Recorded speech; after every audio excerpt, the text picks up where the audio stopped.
Hello students, welcome to this channel. हमने अपने पिछले दो वीडियोस में टाइप्स ऑफ वेक्टर्स और एडिशन ऑफ वेक्टर्स के बारे में पढ़ा है और आज की इस वीडियो में हम लोग बात करेंगे रिजोल्यूशन ऑफ वेक्टर्स के बारे में। तो चलिए स्टार्ट करते हैं। हमें सीखना है डिकम्पोजिशन ऑफ अ वेक्टर के बारे में। इसके डेफिनेशन को देख लो।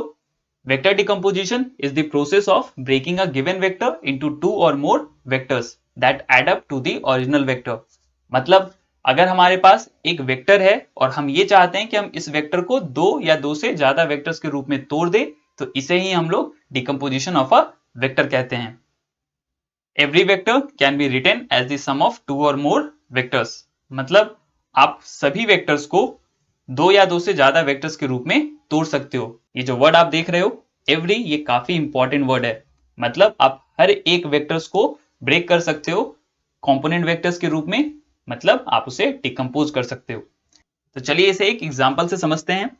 हमारे पास एक ब्लॉक है जिस पर दो फोर्स F1 और F2 काम कर रहे हैं। फोर्स मतलब वेक्टर क्वांटिटी। यहाँ दो वेक्टर F1 और F2 काम कर रहे हैं, जिसके फलस्वरूप वो जो ब्लॉक है वो एक सिंगल रिजल्टेंट फोर्स एक्सपीरियंस कर रहा है, वो है F।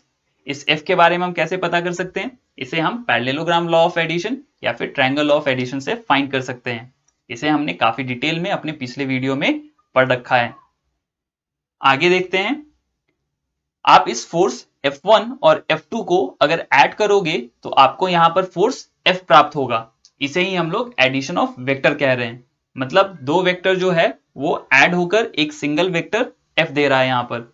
तो हम इस F वेक्टर को ब्रेक कर सकते हैं दो वेक्टर्स F1 और F2 के रूप में। इसे ही हम लोग वेक्टर का डिकम्पोजिशन कहते हैं। आप देख रहे हो यहाँ पर एक सिंगल फोर्स F दो फोर्स F1 और F2 में डिकम्पोज हो गया है। तो इसे हम क्या कहेंगे? हम इसे कहेंगे vector F has been decomposed into two component vectors F1 and F2। ठीक है। अब यहां सवाल है, आखिर हम F1 और F2 को फाइंड कैसे करें? तो देखो, अगर हमारे पास दो फोर्स है तो उसे हम वेक्टर के एडिशन के थ्रू एक सिंगल फोर्स के रूप में लिख सकते हैं। लेकिन सवाल यह है कि अगर हमारे पास एक सिंगल फोर्स F है तो उसे हम दो वेक्टर्स के रूप में कैसे डिकम्पोज कर सकते हैं? तो इस कैसे को हम लोग आगे समझते हैं। अगर हमारे पास एक थ्री डायमेंशनल वेक्टर है तो एक थ्री डायमेंशनल वेक्टर को हम कैसे तीन कंपोनेंट वेक्टर के रूप में लिख सकते हैं, चलिए इसे देखते हैं। ये हमारे पास एक थ्री डायमेंशनल कार्टेशियन प्लेन है। यहां हमारे पास एक वेक्टर है, इसका नाम हम ए वेक्टर दे देते हैं। ठीक है। तो हमें इस ए वेक्टर को एक्स एक्सिस के अलोंग, वाई एक्सिस के अलोंग और जेड एक्सिस के अलोंग तीन कंपोनेंट वेक्टर्स में व्यक्त कर देना है। एक्स एक्सिस के अलोंग जो वेक्टर है, चलो उसे हम ए वेक्टर कहते हैं, इसे ए2 वेक्टर और इसे हम ए3 वेक्टर कहते हैं। तो यहां इस ए वेक्टर को हम A one vector plus A two vector plus ए3 वेक्टर, इन तीन वेक्टर के सम के रूप में लिख सकते हैं। तो हमारा यहाँ जो क्वेश्चन है वो ये है कि हम ए1 वेक्टर, ए2 वेक्टर और ए3 वेक्टर को कैसे फाइंड कर सकते हैं। तो ये काफी आसान है।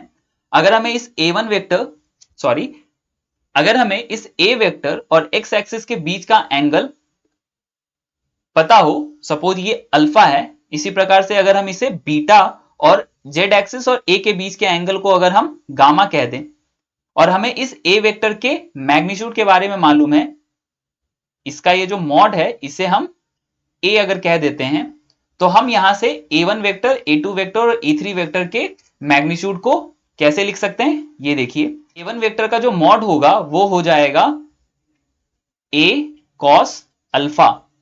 इसी प्रकार से a2 वेक्टर का जो मॉड होगा इसे हम a cos बीटा लिख सकते हैं, और a3 वेक्टर के मॉड को हम a cos गामा लिख सकते हैं। तो यहां जो हमारे पास a1, a2 और a3 तीन कंपोनेंट वेक्टर हैं, इन तीनों कंपोनेंट वेक्टर्स का हमें क्या मिल गया? ये मैग्नीट्यूड मिल गया। ये हमने कैसे निकाला? अगर हमें a वेक्टर का कंपोनेंट चाहिए ऑन x एक्सिस, तो ये काफी आसान है। आप a वेक्टर के मॉड को इस एंगल ए वेक्टर और एक्स एक्सिस के बीच के एंगल के कॉस वैल्यू से गुना कर दो, तो इससे हम इस ए वेक्टर का एक कंपोनेंट प्राप्त करेंगे टुवर्ड्स एक्स एक्सिस। ठीक है। तो ए वेक्टर का जो मैग्नीट्यूड है वो तो ये हो गया, और इसका जो डायरेक्शन होगा वो होगा आपका टुवर्ड्स एक्स एक्सिस। तो आप इसे क्या लिख सकते हो? आप ए1 वेक्टर को लिख सकते हो एक ऐसा वेक्टर जिसका मैग्नीट्यूड है a cos अल्फा और ये है टुवर्ड्स x एक्सिस। इसी प्रकार से हम a2 वेक्टर को क्या लिख सकते हैं, यहां तो हमने बस a2 वेक्टर का मॉड लिखा है। अगर हम a2 वेक्टर की बात करें तो इसे हम लिख सकते हैं a cos beta towards y axis. और a3 वेक्टर को हम लिख सकते हैं इसी प्रकार से a cos gamma towards z axis. अब ये जो टुवर्ड्स x एक्सिस है इसे हम एक यूनिट वेक्टर i कैप से डिनोट करते हैं। टुवर्ड्स y एक्सिस को एक यूनिट वेक्टर j कैप से और इस टुवर्ड्स z एक्सिस को एक यूनिट वेक्टर k कैप के माध्यम से हम डिनोट करते हैं।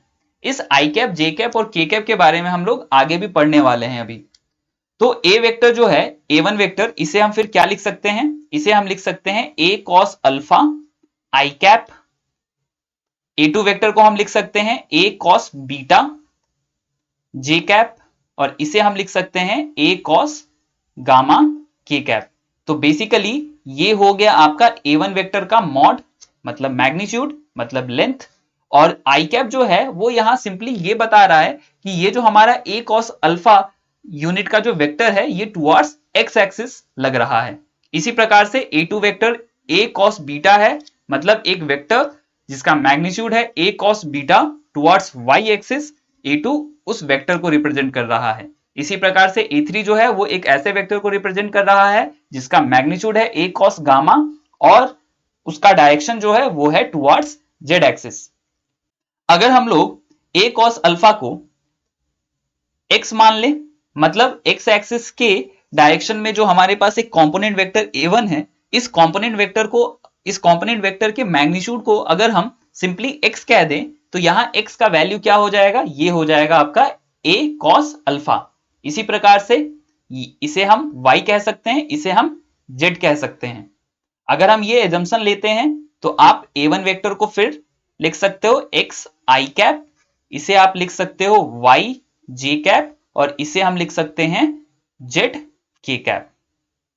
ठीक है, आगे चल के हम इसी फॉर्मूले से डिराइव करेंगे cos अल्फा का फॉर्मूला। अगर हमें ऑलरेडी एक कंपोनेंट वेक्टर पता हो और हमें उस कंपोनेंट वेक्टर का मॉडुलस, बेसिकली उसका मॉड पता हो, तो हम वहां से cos अल्फा फाइंड कर सकते हैं x बटा a करके। इसी प्रकार से हम cos बीटा निकाल सकते हैं y बटा a करके, और ये जो होगा cos गामा ये लिखा जाएगा आपका z बटा a। इस cos alpha, cos beta, cos gamma को हम एक नाम देते हैं, इसे हम डायरेक्शन कोसाइन कहते हैं।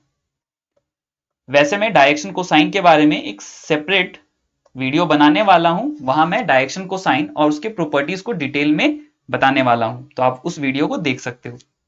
फिलहाल के लिए डायरेक्शन कोसाइन के बारे में हम बस इतना ही जानते हैं। आगे बढ़ते हैं। तो a वेक्टर को हमने लिखा है यहां a1 vector plus a2 vector plus a3 vector.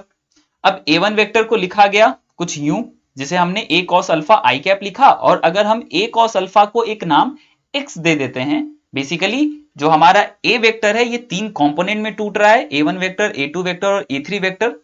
a1 vector का मैग्नीट्यूड जो है इसे हम x कह रहे हैं, और x को आप कैसे फाइंड कर सकते हो, तो x आप फाइंड कर सकते हो यूजिंग दिस फॉर्मूला।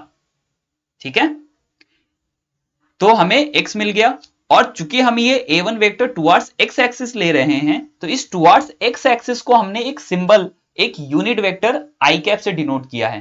तो ये जो i कैप है ये बेसिकली एक अपने आप में वेक्टर है, इसका मैग्नीट्यूड 1 है और इसका डायरेक्शन जो है ये रिप्रेजेंट कर रहा है एक ऐसे डायरेक्शन को जो टुवर्ड्स x एक्सिस है। तो बेसिकली इस i कैप के पास मैग्नीट्यूड भी है और डायरेक्शन भी है, बस मैग्नीट्यूड जो है वो 1 है, इसलिए ये एक यूनिट वेक्टर है। इसी प्रकार से जो हमारा j कैप है ये भी एक यूनिट वेक्टर है, क्योंकि इसके पास मैग्नीट्यूड है 1 का और इसके पास डायरेक्शन भी है और ये है towards y axis. k cap के पास भी मैग्नीट्यूड 1 का है और इसका डायरेक्शन जो है वो है टुवर्ड्स z एक्सिस। तो यहां हम इस वेक्टर a को लिख सकते हैं xi cap plus yj cap plus zk cap. तो हम इस a वेक्टर को तीन कंपोनेंट एक्स आई कैप, वाई जे कैप और जेड के कैप के रूप में व्यक्त कर सकते हैं। तो इस प्रकार से हम किसी भी दिए गए वेक्टर जिसके मैग्नीट्यूड और जिसके तीनों एक्सिस से एंगल के बारे में हमें पता हो, तो हम उन्हें तीन कंपोनेंट वेक्टर्स में बड़ी ही आसानी से तोड़ सकते हैं। आगे हम लोग बात करते हैं यूनिट वेक्टर्स आई कैप, जे कैप और के कैप के बारे में कि ये क्या है। तो अगर हम ए वेक्टर को एक्स आई कैप, वाई जे कैप और जेड के कैप के रूप में लिख रहे हैं, तो ये जो आई कैप है ये एक यूनिट वेक्टर है जिसका मैग्नीट्यूड 1 होगा और इसके साथ कोई भी यूनिट नहीं जुड़ा होगा। इसे आप यहां देख सकते हो, आई कैप जो है इसका मैग्नीट्यूड है 1 और इसके साथ यहां पर कोई भी यूनिट नहीं जुड़ा है। यूनिट मतलब यहां कोई न्यूटन, मीटर पर सेकेंड स्क्वायर ऐसा कुछ भी नहीं है। ये सिंपल मैग्नीट्यूड 1 है और ये एक डायरेक्शन के बारे में बता रहा है और वो डायरेक्शन है टुवर्ड्स एक्स एक्सिस। तो आई कैप का जो मूल काम है वो है डायरेक्शन के बारे में बताना और वो डायरेक्शन भी पहले से फिक्स है, वो डायरेक्शन है टुवर्ड्स एक्स एक्सिस। इसी प्रकार से जो जे कैप है हमारा, मैग्नीट्यूड इसका भी 1 है बिना किसी यूनिट के और ये वाई एक्सिस के डायरेक्शन को डिफाइन करता है। हमारे पास के कैप है, के कैप का भी मैग्नीट्यूड 1 है और ये जेड एक्सिस के डायरेक्शन को डिफाइन करता है। तो आप इस तरीके से आई कैप, जे कैप और के कैप को समझ सकते हो कि ये तीन यूनिट वेक्टर हैं और ये तीनों तीन अलग अलग डायरेक्शंस के सिंबल हैं और ये तीनों ही डायरेक्शन म्यूचुअली क्या होंगे, परपेंडिकुलर होंगे, जिन्हें आप एक्स एक्सिस, वाई एक्सिस और जेड एक्सिस कह रहे हो। तो इस प्रकार से किसी भी वेक्टर को हम तीन म्यूचुअली परपेंडिकुलर डायरेक्शन वाले कंपोनेंट वेक्टर्स के रूप में तोड़ सकते हैं। उसे हम एक्स आई कैप, वाई जे कैप और जेड के कैप के रूप में लिख सकते हैं। जहां ये जो एक्स है इसे आप पिछले स्लाइड में आपने देखा, इसे आप ए कॉस अल्फा, ए कॉस बीटा और ए कॉस गामा के रूप में लिख सकते हो। ठीक है, तो चलिए आगे देखते हैं। अब हमें समझना है दो कंपोनेंट्स के बारे में। पहला है स्केलर कंपोनेंट और दूसरा है वेक्टर कंपोनेंट। तो ये क्या है, जब हम किसी वेक्टर ए को एक्स आई कैप, वाई जे कैप और जेड के कैप के रूप में लिखते हैं, तो यहां ये जो एक्स वाला पार्ट है ये तो सिर्फ मैग्नीट्यूड को व्यक्त कर रहा है। इसी प्रकार से वाई और जेड जो है ये भी सिर्फ मैग्नीट्यूड के बारे में बताता है। तो इस वेक्टर के इन तीन पार्ट्स को हम स्केलर कंपोनेंट कहते हैं, क्योंकि बेसिकली हमने ए वेक्टर को तीन स्केलर क्वांटिटीज के रूप में व्यक्त किया है। यहां हमने इस ए वेक्टर को तीन कंपोनेंट में तोड़ा, तो इन तीनों कंपोनेंट के पास एक स्केलर गुण है जो इनका मैग्नीट्यूड है। तो सिर्फ एक्स, वाई, जेड को आप क्या बोलोगे, इसे आप स्केलर कंपोनेंट बोलोगे। वहीं अगर हम एक्स के साथ आई कैप को भी जोड़ लें, वाई के साथ जे कैप को भी जोड़ लें और जेड के साथ के कैप को भी जोड़ लें, तो ये वेक्टर कंपोनेंट्स कहलाएंगे। ये जो हमारा एक्स आई कैप है इसे ही हमने A1 वेक्टर का नाम दिया था, इसे हमने A2 वेक्टर कहा था और इसे हमने A3 वेक्टर कहा था। तो ये अपने आप में एक कंप्लीट वेक्टर है जिसका मैग्नीट्यूड तो x का है और डायरेक्शन है x एक्सिस। यहां मैग्नीट्यूड y का है और डायरेक्शन है y एक्सिस और इस वेक्टर के पास मैग्नीट्यूड है z का और इसका डायरेक्शन है टुवर्ड्स z एक्सिस। तो ये हो गया हमारा स्केलर कंपोनेंट और वेक्टर कंपोनेंट। आगे एक एग्जांपल देखते हैं हम। अगर हमारे पास कोई वेक्टर है और उसे हमने लिखा है 2i cap, 3j cap plus 4k cap, तो इसका मतलब क्या होता है। तो किसी वेक्टर को अगर हमने component vector 2i cap, 3j cap और 4k कैप के रूप में लिख दिया, तो इसका मीनिंग क्या है इसे समझ लेते हैं। इससे हमें वेक्टर्स को कंपोनेंट के रूप में कैसे लिखना है इसे समझने में काफी हेल्प मिलेगा। तो चलिए देखते हैं। तो हमारे पास एक वेक्टर ए है और इसे हमने लिखा है 2i कैप, 3j कैप और 4k कैप। तो बेसिकली ये है आपका वेक्टर ए है और जब आप इसे लिखते हो 2i cap, 3j cap, 4k cap के रूप में, इसका मतलब होता है कि आप इस ए वेक्टर को तोड़ रहे हो तीन वेक्टर्स के रूप में। पहला जो वेक्टर है वो है आपका एक्स एक्सिस के डायरेक्शन में जिसका मैग्नीट्यूड है 2 यूनिट का। मतलब आप यहां लेंथ लोगे, एक वेक्टर लोगे जिसका लेंथ होगा 2 यूनिट का, तो इसे 1 कह रहे हैं, इसे 2 कह रहे हैं। तो ये हो गया आपका पहला वेक्टर जिसका मैग्नीट्यूड है 2 यूनिट और ये है टुवर्ड्स एक्स एक्सिस। आई कैप क्या बता रहा था, बिल्कुल ये टुवर्ड्स एक्स एक्सिस इस डायरेक्शन को बतला रहा था। इसी प्रकार से 3j कैप का मतलब हो गया कि हमारे पास एक वेक्टर है जिसका मैग्नीट्यूड है 1, 2, 3 यूनिट का, ठीक है, और ये है टुवर्ड्स वाई एक्सिस। तो ये हो गया आपका 3j कैप, ये है 2i कैप।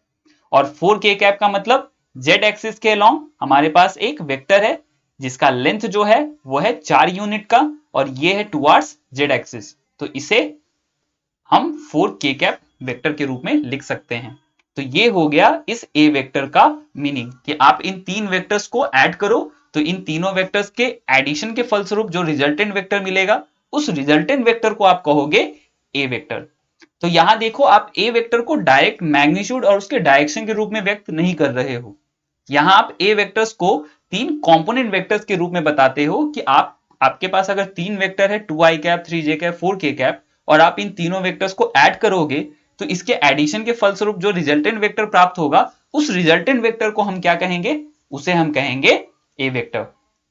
ये तो हो गया अगर आपके पास एक वेक्टर है जिसका हमें मैग्नीट्यूड पता है और उस वेक्टर का एक्स एक्सिस वाई एक्सिस और जेड एक्सिस से एंगल अल्फा बीटा गामा हमें पता है, तो उसे हम कैसे कंपोनेंट के रूप में तोड़ सकते हैं। नेक्स्ट वीडियो में हम लोग बात करेंगे अगर हमारे पास इस प्रकार से ऑलरेडी एक कंपोनेंट वेक्टर दिया गया हो तो उस कंपोनेंट वेक्टर से हम इस ए वेक्टर का मैग्नीट्यूड कैसे निकालेंगे इसके बारे में पढ़ेंगे। इसके अलावा अगर हमारे पास ये कंपोनेंट मालूम हो तो इससे हम अल्फा बीटा और गामा को कैसे फाइंड करेंगे, बेसिकली डायरेक्शन कोसाइंस के बारे में, जिसके बारे में मैंने आपको थोड़ा पीछे बताया, उसके बारे में डिटेल में पढ़ेंगे। तो ये हम नेक्स्ट वीडियो में देखने वाले हैं, उसे भी जरूर देखें। और वेक्टर्स पे मैंने 2 वीडियोस ऑलरेडी बना रखे हैं। पहला वीडियो जो है वो वेक्टर के टाइप्स और दूसरा वीडियो जो है वो एडिशन ऑफ वेक्टर से रिलेट करता है। आप उन दोनों वीडियो को भी जरूर देखें, इससे आपको वेक्टर के कॉन्सेप्ट को समझने में काफी मदद मिलेगी। साथ में आप इस चैनल को सब्सक्राइब भी कर दें, इससे हमें काफी मदद मिलेगी। तो चलिए इस वीडियो में रखते हैं इतना ही। This is Abhishek Srivastava signing of.